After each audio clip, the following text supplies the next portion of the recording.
Всем привет, зрители канала. Сегодня вы снова на канале Технохобби. У меня вот такой вот маленький ремонтик, а точнее решение ремонта вот такой вот платы ASRock A61 МВС версия 1.02.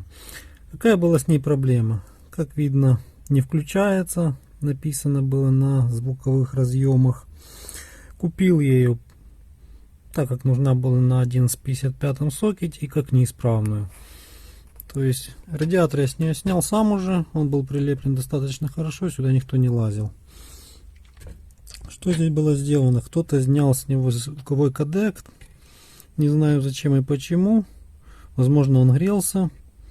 То есть, ну, это такое дело, его можно поставить назад.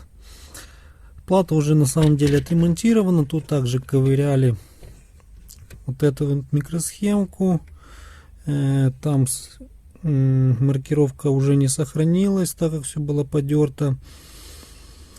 Поставили туда, как я посмотрел, не характерную для этих плат RT9173. Я ее заменил, посмотрел по борде, там UP7711 поставил, и в принципе все нормально. То есть, что здесь было сделано? Она не включалась, на кнопочку питания PSON не реагировала. Замерив напряжение, здесь оно колбасилось от 1,5 до 2 вольт.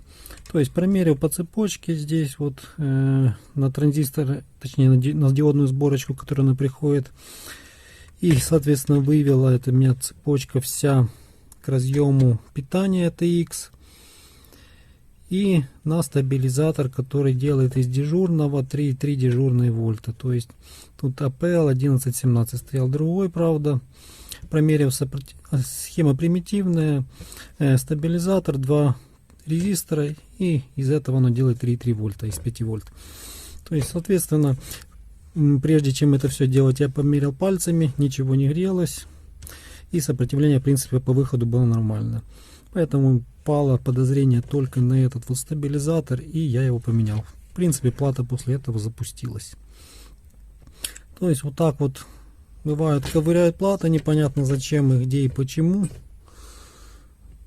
И вот так вот довольно много плат после некомпетентного ремонта уходит просто в утиль. Так что всегда меряйте все напряжения, смотрите, изучайте интернет, гуглите. Всем спасибо за просмотр, подписывайтесь на канал, ставьте лайки, дизлайки. Всем пока.